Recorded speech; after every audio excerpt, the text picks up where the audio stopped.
even though you want to be super mom or you want to be super dad, it may not be in the child's best interest, and you may look like a bad father. You may, you're right. You're not yours. Your horrible ex-wife is going to say, I have the kids all the time. But really, you had a conversation, and that's kind of in the child's best interest. Now, that doesn't mean that dad shouldn't have the kids 7 days a week, by all means. But it's difficult. Egos are so blinding.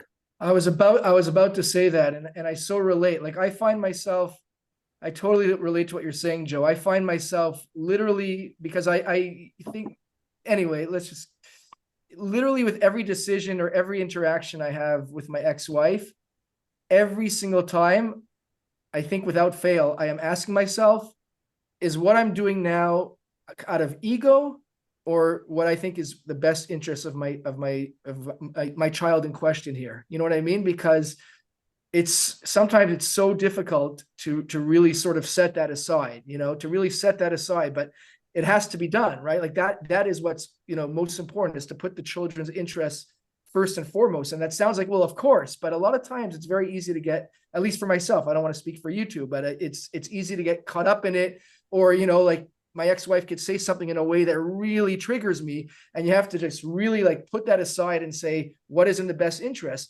And also, I just wanted to speak to what you're saying too about making a decision to go to court if that's what you felt that you had to do.